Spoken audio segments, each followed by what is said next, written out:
So நீங்கள் அதுக்கு gym போகாமலே வீட்டில் இருக்கிற மாதிரி தான். அதுக்கப்புறம் வர வேர் அண்ட் டேர்ஸும் ரொம்ப அதிகம்.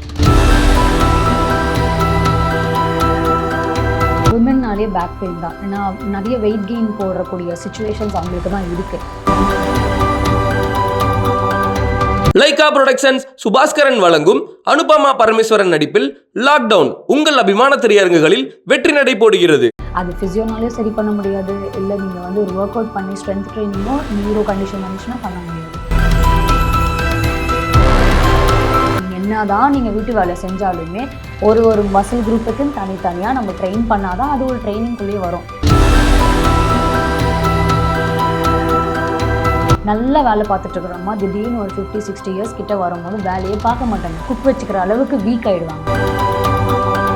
ஒரு ஒர்க் அவுட் நீங்கள் புதுசாக இருக்கிறீங்கன்னா அதுக்குன்னு ஒரு 3 காம்பனண்ட் இருக்குது.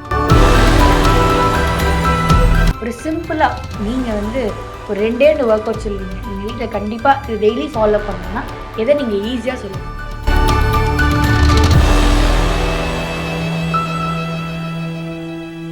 ஐஸ்வர்யா கருத்தரித்தல் மையங்களில் ஜனவரி 30 முதல் பிப்ரவரி 5 வரை இலவச ஆலோசனை மற்றும் சிகிச்சைகளில் மாபெரும் சிறப்பு சலுகை.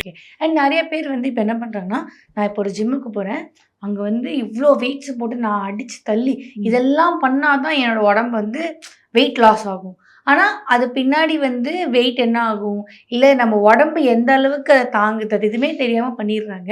ஸோ அந்த மாதிரி நீங்கள் பார்த்த கேஸ் கூட இருக்கும். மேபி ரொம்ப பெயின் ஜாஸ்தியாக இருக்கும், அந்த மாதிரி கேஸ் பார்த்துருப்பீங்க. ஸோ அந்த மாதிரி அது இருக்கா?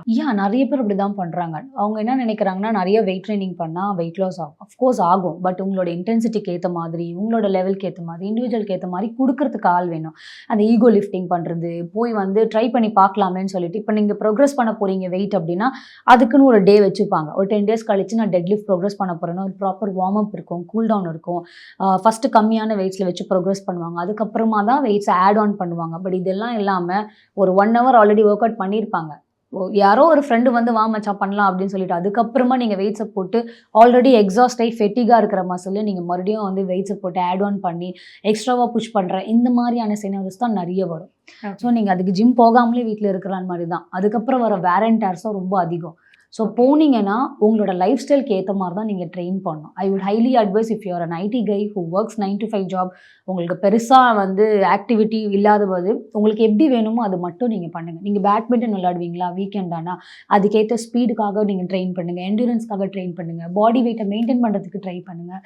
இதெல்லாம் விட்டுட்டு யாரோ ஒரு ப்ரோட்டோகால் ஃபாலோ பண்ணாங்க அதே மாதிரி நானும் பண்ணுவேன்னு பண்ணால் இட் வில் நாட் ஒர்க். அவங்க அந்த மசில் பில்ட் பண்ணுறதுக்கு அவ்வளோ டைம் அண்ட் எஃபர்ட் போட்டிருப்பாங்க, அவ்வளோ ஃபுட்டில் இன்வெஸ்ட் பண்ணியிருப்பாங்க, ப்ராப்பராக டயட் எடுத்திருப்பாங்க, டிசிப்ளினாக இருந்திருப்பாங்க. ஆனால் உங்களுக்கு அவ்வளோ டைம் இன்வெஸ்ட் பண்ண முடியுமான்னு ஒரு கேள்வி. ஸோ அவங்க பண்ணுறது நீங்கள் பண்ண முடியாது. If you really want to do அவ்வளோ டைம் அண்ட் காசை நீங்கள் இன்வெஸ்ட் பண்ண முடியுமான்னு பார்க்கணும். ஸோ நாங்கள்லாம் ஒரு வெயிட் லாஸ்க்காக அவங்க வராங்க, அவங்களுக்கு ஒரு ஆசைகள் நிறைய இருக்கும். ஆனால் அவங்களால அது பண்ண முடியுமான்னு நாங்கள் முன்னாடியே ஃப்ரேம் பண்ணி தான் கொடுப்போமே. Whatever the diet chart, whatever the workout chart that you can do. உங்களோட ஒர்க் ரொட்டீனை இது டிஸ்டர்ப் பண்ணக்கூடாது, உங்களை எக்ஸாஸ்ட் பண்ணக்கூடாது, சஸ்டைனபிளாக நீங்கள் பண்ணணும். இந்த 3 விஷயம் உங்களுக்கு அது கரெக்டாக மேட்ச் ஆனால் தான் உங்களால் இதை அச்சீவ் பண்ண முடியும்னு சொல்லிடுவோம். அதுக்கேற்ற மாதிரியான சார்ட் தான் நீங்கள் ஃபாலோ பண்ணணும். ஓகே. இன்னும் நிறைய விமன் எப்படின்னா ஒரே இடத்துல உட்காந்து வேலை பார்க்குறவங்க. லைக் இப்போ ஐடியில் ஒரே இடத்துல அவங்க உட்காந்து வேலை பார்த்துட்டே இருப்பாங்க. But they not concentrate towards the health. So அவங்களுக்கு நிறைய பெயின் இருக்கும். பட் அவங்க இல்லை பரவாயில்ல இட்ஸ் ஃபைன் அப்படிங்கிற மாதிரி விட்டுடுறாங்கல்ல. ஸோ அந்த மாதிரி விமன் எதை கொஞ்சம் கான்சென்ட்ரேட்டடாக பார்க்கணும், எந்த பெயினை வந்தால் உடனே they want to give a shot to the doctor, என்ன பண்ணணும் அவங்க? Of course back pain. விமென்னாலே பேக் பெயின் தான். ஏன்னா நிறைய வெயிட் கெயின் போடக்கூடிய சுச்சுவேஷன்ஸ் அவங்களுக்கு தான் இருக்குது. ஸோ பேக் பெயினை நீங்கள் விட்டுட்டிங்கன்னா என்ன ஆகணும், ஆல்ரெடி வெயிட் கெயினில் ஆஃப்டர் ப்ரெக்னென்சின்னு வச்சுக்கோங்களேன், பஸ்ட் சைஸ் பெருசாகும், பட் சைஸ் பெருசாகும். அதனால அந்த லம்பார் கர்வ், உங்களோட ஹிப் பேக்கில் இருக்கிற கர்வ் ரொம்ப எக்ஸசிவாக மாறும் போது ஆப்வியஸ்லி அங்கே நர்வ் கம்ப்ரெஷன் நடக்கலாம், ரேடியேட்டிங் பெயினாக மாற ஆரம்பிக்கும். ஸோ ஃபஸ்ட்டு எடுத்தோடனே முட்டி வலியும் பேக் பெயினும் இது வந்துச்சுன்னா இதை இக்னோரே பண்ணாதீங்க. இது நெக்ஸ்ட் லெவலுக்கு கொண்டு போய் ஈஸியாக within a matter of 6 months கொண்டு போய் விட்டுரும். நீங்கள் வெயிட் மேனேஜ்மெண்ட் பண்ணலன்னா அது இன்னும் ஃபாஸ்ட்டாகவே கொண்டு போய் விட்டுரும். அப்போ அது நியூரலாஜிக்கல் சிம்டம்ஸ் மாதிரி முடிஞ்சிடும். அது ஃபிசியோனாலே சரி பண்ண முடியாது. இல்லை நீங்கள் ஒரு ஒர்க் அவுட் பண்ணி ஸ்ட்ரென்த் ட்ரைனிங்கோ நியூரோ கண்டிஷன் வந்துச்சுன்னா பண்ண முடியாது. நீங்கள் டேப்லெட் எடுத்து கம்ப்ளீட்டாக பெட் ரெஸ்ட் எடுக்கிற அளவுக்கு ஆகிடும். ஸோ நீங்கள் மல்டி டாஸ்கிங் பண்ணுற ஒரு பர்சன் ஆப்வியஸ்லி வீட்டு வேலையும் பார்க்கணும், வெளியும் பார்க்கணும், குழந்தையும் பார்க்கணுன்னா நிறைய விஷயம் நீங்கள் ப்ரொடக்டிவாக பண்ணுற மாதிரி இருக்கும். ரெஸ்ட்டு ரிகவரின்றது ரொம்ப கம்மி. அப்போது உங்களுக்கு பேக் பெயின் அண்ட் நீ பெயின் வந்துச்சுன்னா you shouldn't ignore at all. இந்த ஹோம் மேக்கர்ஸ் இருக்காங்களே, ஸோ அவங்க வந்து பெருசாக வந்து தான் உடம்புல வந்து பெருசாக கான்சன்ட்ரேட் பண்ண மாட்டாங்க. ஸோ ஒரு ஜிம்முக்கு போகிறது இல்லை வேண்டாம், வீட்லேயே ஒர்க் அவுட் பண்ணுறது இல்லை வேண்டாம், எனக்கு இதுவே போதும். பட் இந்த இக்னோரன்ஸ் எவ்வளோ பெரிய விஷயமா உங்களுக்கு ஃப்யூச்சரில் கூட போய் விடுது. ஆஸ்டியோபோரோசிஸ் ஈஸியாக வரும். அப்படின்னா ஆஸ்டியோபோரோசிஸ் போன் டென்சிட்டி கம்மியாக ஆரம்பிக்கும். ஸ்ட்ரென்த் ட்ரைனிங்கே பண்ணாமல் அவங்களோட மைண்டில் என்ன மித்து இருக்குன்னா வீட்டு வேலை செஞ்சாலே நான் ஆக்டிவாக இருக்குன்னு நினைப்பாங்க. பட் அது மாதிரி இருக்க முடியாது. இப்போ நம்ம ஜிம்முக்கு போனால் ஒரே ஒர்க் அவுட் பண்ணுறது இல்லைல்ல, ஒரு நாள் அப்பர் பாடி, ஒரு நாள் லோவர் பாடி, ஒரு நாள் பேக்குன்னு பிரித்து பண்ணுறோம். ஆனால் வீட்டு வேலை மட்டும் ஒரே மாதிரி தான் பண்ணுறோம். அப்போ என்ன ஆகுன்னா ரிப்பீட்டேட்டிவாக ஒரே ஜாயிண்ட், ஒரே மசில் குரூப் ஒர்க் பண்ணி அந்த இடத்துல ஒரு ஸ்ட்ரெயின் ஆகிடும். ஸோ இந்த ஃபேக்டர்ஸ் வந்து இவங்க சொல்கிறது மேட்சே ஆகாது. நீங்கள் என்ன தான் நீங்கள் வீட்டு வேலை செஞ்சாலுமே ஒரு மசில் குரூப்புக்குன்னு தனித்தனியாக நம்ம ட்ரெயின் பண்ணாதான் அது ஒரு ட்ரைனிங்குள்ளேயே வரும். நான் வீட்டு வேலை செய்வேன், அதே குக்கிங், அதே மாதிரி கையை பொசிஷன் பண்ணி நீங்கள் குக் பண்ணிகிட்டே இருக்கிறீங்கன்னா ஷோல்டரில் டிராஸ்டிக்காக ஒரு டைட்னஸ் வரும். அந்த டைட்னஸே உங்களுக்கு ஒன் சைட் ஹெட்டேக், மைக்ரைன் எல்லாமே கொண்டு வந்து சேர்க்கும். ஸோ அந்த மாதிரி பெயின்ஸ் ஹெட்டேக்ஸ் நிறைய வரும். So I highly tell people, அம்மாங்களெல்லாம் வீட்டில் பார்க்குறதே பயங்கரமான வேலை தான், அவங்களுக்கு எதுக்கு ஒர்க் அவுட்டுன்னு நீங்களும் நினச்சிங்கன்னா அது இந்த மாதிரி கண்டிஷன்ஸ் தான் போய் முடியும். அவங்க பண்ணுறது it's a strain, not a strength training at all. ரிப்பீட்டடாக நீங்கள் ஒரே கையில் தான் மாப் அடிக்கிறீங்க, இந்த கையில் நீங்கள் யூஸ் பண்ணுறதே கிடையாது.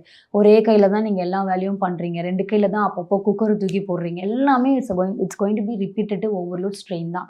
ஸோ அவங்களுக்குலாம் நீங்கள் விட்டீங்கன்னா கடைசி நேரத்தில் வெயிட் ட்ரைனிங்கே பண்ணாமல் நல்லா வேலை பார்த்துட்டு இருக்கிறோமா, திடீர்னு ஒரு 50-60 இயர்ஸ் கிட்ட வரும்போது வேலையே பார்க்க மாட்டாங்க, குக் வச்சுக்கிற அளவுக்கு வீக் ஆகிடுவாங்க. அப்போ போன் டென்சிட்டியில் சுத்தமாக அவங்களுக்கு ஸ்ட்ரென்த்தே இல்லாமல் போயிடும். வைட்டமின் டி டெஃபிஷியன்சி வர ஆரம்பிக்கும், B12 டெஃபிஷியன்சி வர ஆரம்பிக்கும். சாப்பிட்றதும் அவங்க கம்மியாக தான் சாப்பிடுவாங்க, அதுவும் ஒன்று இருக்குது. அதனால ஆஸ்டியோபோரோட்டிக் ஈஸியாக ஆகிடுவாங்க. ஆஸ்டியோபோரோசிஸ்னால் போன் டென்சிட்டி கம்மி ஆகிடும். ஏஜ் ஆக ஆக சீக்கிரமாக வந்து போன்ஸ் எல்லாமே பிரிட்டில் ஆகிடும், ஸ்ட்ரென்த்தே இல்லாமல் போயிடும். அதனால அவங்களோட ஓன் வேலை அவங்களே பண்ண முடியாமல் தான் கடைசியில் இப்படி தான் எண்ட் ஆகும்.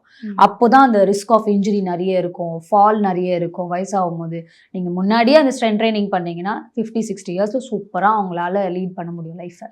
ஓகே, இப்போ நீங்கள் ஸ்ட்ரென்த் ட்ரைனிங் அப்படின்னு சொல்லும் போது அவங்கெல்லாம் ஏதோ நம்ம பெருசாக பண்ண சொல்கிறாங்க போல இருக்கு அப்படின்னு நினச்சிப்பாங்க. But what is strength training? அவங்க என்ன பண்ணணும் ஜென்ரலாக வீட்லேயே? சிம்பிளாக நான் சொல்கிறேன் பாருங்க, எல்லாருக்குமே இது ஒரு ஒர்க் அவுட். நீங்கள் புதுசாக இருக்கிறீங்கன்னா அதுக்குன்னு ஒரு 3 காம்பனன்ட் இருக்குது. ஃபர்ஸ்ட் உங்களோட ஃப்ளெக்சிபிலிட்டி, செகண்ட் உங்களோட ஸ்ட்ரென்த் ட்ரைனிங், நெக்ஸ்ட் உங்களோட கார்டியோ. இது 3த்துக்கும் என்ன டிஃப்ரென்ஸ்னால், நிறைய பேர் யோகா மட்டும் பண்ணுவாங்க, நிறைய பேர் ஜிம் மட்டும் போவாங்க, நிறைய பேர் வாக்கிங் மட்டும் போவாங்க. இது 3மே நீங்கள் கிளப் பண்ணி பண்ணணும். ஸோ வாரத்தில் நீங்கள் 6 நாளுமே ஒர்க் அவுட் பண்ண வேண்டாம், ஜஸ்ட் டேக் இட் 3 days வச்சுக்கோங்க. ஒரு நாள் ஃபுல்லாக ஸ்ட்ரென்த் ட்ரைனிங்னா வெறும் ஸ்குவாட்ஸ், லஞ்சஸ், புஷ்அப்ஸ், அப்பர் பாடிக்கு ஒரு ஒர்க் அவுட், லோவர் பாடிக்கு ஒரு ஒர்க் அவுட், பேக்குக்கு ஒரு ஒர்க் அவுட் போதும். ஒரு நாள் வெறும் ஃப்ளெக்சிபிலிட்டி, ஸ்ட்ரெச்சிங் மட்டும் பண்ணுங்கள். அது உங்களுக்கு நல்லா ஃப்ளெக்சிபிளாக வச்சுக்கோ, ஜாயிண்ட் ரேஞ்ச் எல்லாமே ரிஸ்ட்ரிக்ட் ஆகாமல், ஸ்டிஃப்னஸ் எல்லாமே ஃப்ரீயாக வச்சுக்கோ. இன்னும் ஒரு நாள் cardio, which is for your endurance. மூச்சு வாங்காமல் இருக்காது. மெட்ரோலலாம் நீங்கள் ஏறி இறங்கி போனீங்கன்னா மூச்சு வாங்காமல் ஒரு மாதிரி சூப்பராக நடப்பீங்க. ஸ்ட்ரென்த்து, ஸ்டாமினா பில்ட் ஆகும். அதுக்கு மட்டும் வாக்கிங் போகலாம், ஜாகிங் போகலாம், ரன்னிங் பண்ணலாம். ஸோ இந்த 3 காம்பனன்ட் தான். இதை எப்படி நீங்கள் பண்ணிக்க போகிறீங்க உங்கள் கையில் தான் இருக்குது. புரியுதுங்களா? ஸோ பேசிக்காக இந்த 3 காம்பனன்ட் தான் you have to follow. One is your yoga and full body stretches, ஒரு நாள் வாக்கிங் ஆர் ஜாகிங், இன்னொன்று ஃபுல் பாடி ஸ்ட்ரென்த் ட்ரைனிங். இது எப்படி பண்ணணும்னு கேட்டிங்கன்னா நீங்கள் யூடியூப்பில் கூட போட்டு பார்க்கலாம். ஒருத்தரோட ட்ரெய்லர் ரிலீஸ் ஆச்சுன்னா எப்படி போய் பார்க்குறோம், டான் 6 மணி ஆனா 5:59 அந்த மாதிரி போய் உட்காந்து நீங்கள் இது போட்டாலே வந்துடும். Simple as that. ஒரு சிம்பிளாக நீங்கள் வந்து ஒரு 2 ஒர்க் அவுட் சொல்லுவீங்க, நீங்கள் வீட்டில் கண்டிப்பாக இது டெய்லி ஃபாலோ பண்ணணும்னா எதை நீங்கள் ஈஸியாக சொல்லுவீங்க? லேடிஸ்க்கு அப்படின்னா நீங்கள் பெல்விக் பிரிட்ஜஸ் நிறைய பண்ணலாம். ஸோ நீங்கள் படுத்துட்டு உங்களோட பேக் மட்டும் மேலே லிஃப்ட் பண்ணி ஒரு 3 to 5 seconds ஹோல்ட் பண்ணி கீழே விட்டிங்கன்னா அந்த மாதிரி பண்ணும்போது உங்களோட க்ளூட்டை நல்லா ஸ்ட்ரென்தன் பண்ணும், லோவர் பேக்கை நல்லா ஸ்ட்ரென்தன் பண்ணும், கோரை நல்லா ஆக்டிவேட் பண்ணும். இன்னொன்று வந்து டம்பிள் ஸ்குவாட். நீங்கள் எதுவுமே பண்ணாதீங்க, 2 டம்பிள் இருக்கா இல்லை ஒரு வாட்டர் பாட்டில் இருக்கா, அது எல் ஷேப்பில் உங்கள் ஷோல்டரில் ஹோல்ட் பண்ணிவிட்டு just hold it and then do a deep squat and get up. இது 2வது பண்ணுங்கன்னு தான் நான் சொல்லுவேன். அதுக்கப்புறம் ஃபுல் பாடி ஸ்ட்ரெச்சஸ் நீங்கள் போட்டால நிறைய வீடியோஸ் வரும், ஏன் வீடியோஸ் வரும், யூடியூப்ல எக்கச்சக்க வீடியோஸ் வரும். 15 minutes தான் இருக்கா, type 15 minutes full body stretches at home. அது அப்படியே வரிசையாக காட்டும். அதில் எது உங்களுக்கு பிடிச்சிருக்கோ நீங்கள் அது பண்ணால் கூடவே போதும். Okay done. So thank you doctor, thank you so much. Thank you so much. Lyca productions Subaskaran வழங்கும் அனுபமா பரமேஸ்வரன் நடிப்பில் லாக்டவுன் உங்கள் அபிமான திரையரங்குகளில் வெற்றி நடை போடுகிறது. ஐஸ்வர்யா கருத்தரித்தல் மையங்களில் ஜனவரி 30 முதல் பிப்ரவரி 5 வரை இலவச ஆலோசனை மற்றும் சிகிச்சைகளில் மாபெரும் சிறப்பு சலுகை.